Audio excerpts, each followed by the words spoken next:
मैं अमन सर लेकर आया हूँ आपके लिए आज एक और नई वीडियो। तो मैं उम्मीद करता हूँ आपको मेरी वीडियोस पसंद आ रही होंगी, इसीलिए मैं अगली वीडियो आपके लिए लेकर आया हूँ कि हम जब कभी स्टेज पर जाते हैं तो अपनी बात को किस तरह से शुरू करते हैं और अपनी बात को शुरू करने के लिए हम किस तरह से इंग्लिश में बात करेंगे और वहाँ बैठे महानुभाव जो आए हैं उनको कैसे सम्मान देंगे और सम्मान करते हुए हम किस तरह से बात करेंगे। आइए मेरे इस टॉपिक के थ्रू सीखेंगे। और इस टॉपिक में मैंने आपको ये भी सिखाना है कि अपनी बात खत्म करने के बाद आप स्टेज पर किसी दूसरे को कैसे बुलाएंगे। तो देखिए हमारा जो नया टॉपिक है, how to start a speech and invite someone. जैसा कि मैंने लिखा हुआ है कि हम स्पीच को कैसे शुरू करें और स्टेज पर कैसे इनवाइट करते हैं। इस चैप्टर के टॉपिक में मैंने ए और बी करके यही दो बातें ली हुई हैं। अगर आप कभी स्टेज पर जाते हैं तो आप स्टेज पर जब खड़े होंगे तो आप कहलाएंगे स्पीकर। स्पीकर का मतलब होता है वक्ता, जो स्टेज पर खड़ा होकर बोल रहा है, और जो आपके सामने जो सुन रहे हैं उनको हम बोलेंगे कॉरस। क्या बोलेंगे? कॉरस। हम उनको स्पेक्टेटर्स भी बोल सकते हैं, व्यूवर्स भी बोल सकते हैं, जो हमें सुन रहे हैं और जो हमें देख रहे हैं। तो देखिए जब हम स्टेज पर आते हैं तो स्टेज पर आकर किस तरह से बात को बोलते हैं। तो देखिए मैंने बोर्ड पर क्या लिखा हुआ है। हम इस तरह से बोलेंगे, रेस्पेक्टेड सर। जो भी आपके आए उसकी ओर हाथ दिखाएंगे और कहेंगे respected sir and my dear friends, and my dear friends, good morning to all of you. अगर आपका टाइम सुबह का है तो आप good morning to all of you कहेंगे। दोपहर का है तो गुड मॉर्निंग की जगह आप कहेंगे good afternoon to all of you. अगर शाम का टाइम है तो आप गुड इवनिंग कहेंगे। रात का टाइम है तो आप गुड नाइट कर अपनी स्पीच को शुरू करेंगे इस तरह से बोलकर। जैसे ही आपके सामने कोई नमस्कार बोलता है तो आप नमस्कार बोलते हो, कोई आपको नमस्ते बोलता है तो आप नमस्ते का जवाब नमस्ते देते हो। ऐसे ही अगर स्टेज पे खड़ा इंसान आपको गुड मॉर्निंग बोल रहा है तो आप उसको गुड मॉर्निंग ही जवाब में देंगे। तो देखिए मैं फर्स्ट लाइन कैसे बोलता हूँ। मैं स्टार्ट करने जा रहा हूँ आपके सामने। मैं कहूँगा respected sir and my dear friends, good morning to all of you. तो आप क्या कहेंगे? Good morning. Very good. और गुड मॉर्निंग होने के बाद हम अपनी बात को शुरू कर सकते हैं। जो भी बात हम शुरू करने जा रहे हैं उस बात को हमें बताना चाहिए कि हम कौन सा टॉपिक आपके सामने रखने जा रहे हैं। ओके, तो देखिए कि यहाँ पर स्पीकर अब अपनी बात को रखेगा। यहाँ पर मैं स्पीकर मैं हूँ, आप नया टॉपिक लेकर आया और नए टॉपिक में क्या बोलने जा रहा हूँ आपके सामने वो ध्यान से देखेंगे। Now I am gonna speak before you on the topic my daily routine. यहाँ मैंने लिखा नाउ। नाउ का मतलब अब। आई एम को हम पढ़ेंगे आम। गोना स्पीक बिफोर यू, आपके सामने प्रस्तुत करने जा रहा हूँ। ऑन द टॉपिक, टॉपिक मेरा टॉपिक क्या है? My daily routine. इसका मतलब क्या होता है? मेरी दिनचर्या। क्या मतलब होता है? मेरी दिनचर्या। हम सुबह से उठने से लेकर रात तक क्या क्या करते हैं, इन सारी बातों को हम किस तरह से इंग्लिश में बना सकते हैं और उसको किस तरह से स्पीच के रूप में बोल सकते हैं, मैं अगली वीडियो में आपको सिखाने के लिए आ रहा हूं। तो उम्मीद करता हूं आप मेरी अगली वीडियो का भी वेट करेंगे। उसमें आप सीखेंगे कि इंग्लिश में सेंटेंसेस कैसे बनाते हैं, स्पीच किस तरह से दें और उसमें इंग्लिश में क्वेश्चंस किस तरह से होते हैं और आंसर कैसे दिए जाते हैं। तो मैं इससे संबंधित नेक्स्ट वीडियो आपके लेके आऊँगा। लेकिन फिलहाल आप सीख रहे हैं कि स्टेज पर अपनी बात को कैसे शुरू करते हैं। तो यहाँ पर मैंने कहा now I am gonna speak before you on the topic my daily routine. जब मैं ऐसा कहूँगा तो सामने बैठी जो पब्लिक है वो कहेगी वी वेलकम। क्या कहेगी पब्लिक? वी वेलकम, और विद साउंड ऑफ क्लैपिंग, तो साथ में ताली भी बजाते हैं।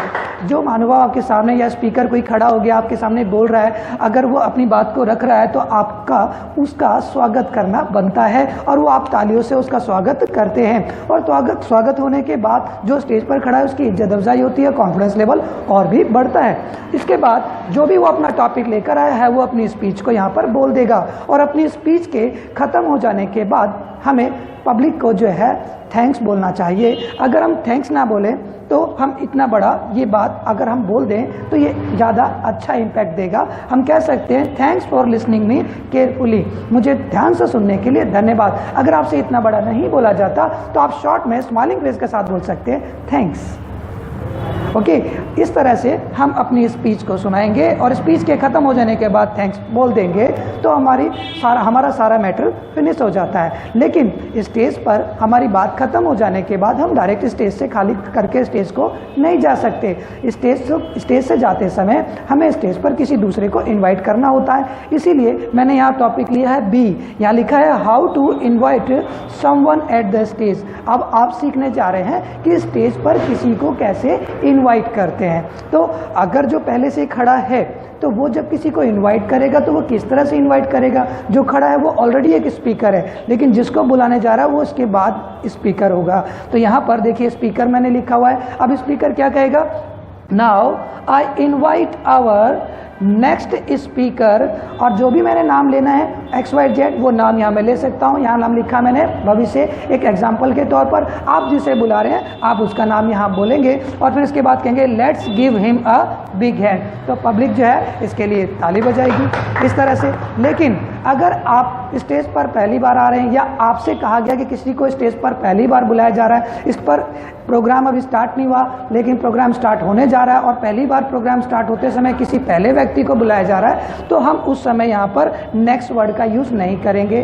नेक्स्ट वर्ड का तब यूज़ करते हैं जब पहले से कोई स्पीच बोल रहा होता है और उसके बाद कोई और आता है तो उसको नेक्स्ट स्पीकर कह के बुलाया जाता है। लेकिन जब स्पीच शुरू होती है, पहली बार किसी को बुलाया जाता है, प्रोग्राम स्टार्ट हुआ, तो उस समय हम टुडेज स्पीकर कहेंगे। जैसा कि हम कहेंगे now I invite our today's speaker Bhavishya, let's give him a big hand. इस तरह से कहेंगे। अगर किसी आप लड़की को बुला रहे हैं तो उस समय आप हिम की जगह पर यहाँ पर हर कहेंगे। ओके, अगर किसी लड़के को बुलाते हैं तो हम यहाँ पर जो है हिम कहेंगे, जैसा कि मैंने यहाँ पर बोर्ड पर लिखा हुआ है। तो किस तरह से हम कहेंगे, देखो मैं आपको बोल के दिखाता हूँ। मैं कहूँगा now I invite our next speaker Bhavishya, let's give him a big hand.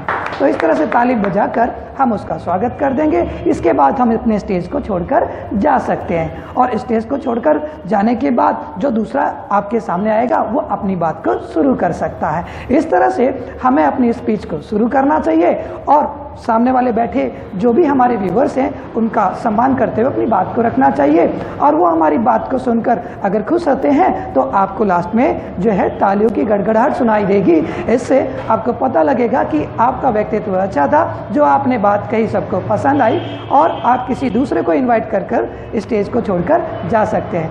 Thank you guys, ये थी मेरी आज की वीडियो। क्या आपको लगा कि इस वीडियो में आपने कुछ अच्छा सीखा?